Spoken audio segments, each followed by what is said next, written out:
家好，今日介紹呢一個嘅單位係位於十里銀灘商業街愛琴海一個高層嘅二單元一個單位。首先呢，呢一個嘅位置呢，就係一梯兩伙嘅啫。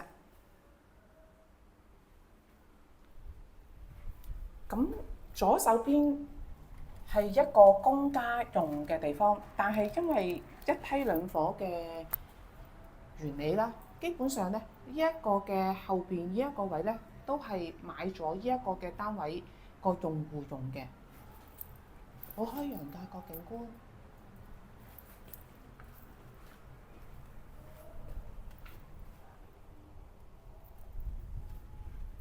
入戶口嘅左手邊放咗一個訂製嘅鞋櫃，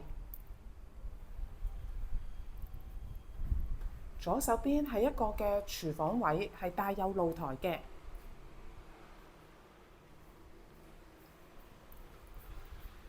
雪櫃、洗衣機通通放得晒入嚟。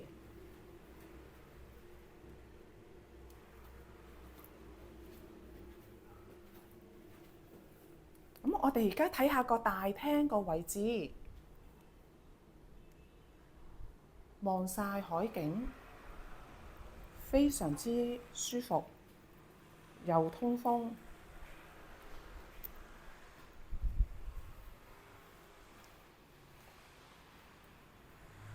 嗱，觀眾，我冇介紹錯㗎，你睇下個景觀，望到大亞灣遠望嘅靚景，亦都望返個別墅區。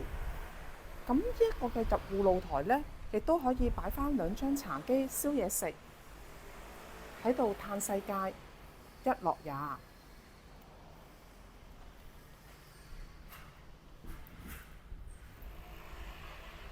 佢哋大廳個位呢，放嘅家私呢，雖然係好簡單，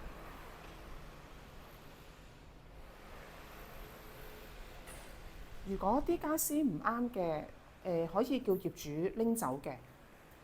咁我哋而家嚟返個房間嘅區域，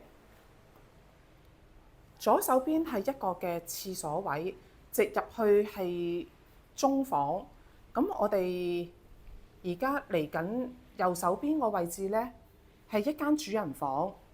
咁個業主呢，就做咗兩張嘅小朋友嘅床，好大愛啊！呢個業主，你望望，有埋個衣帽間、陶瓷。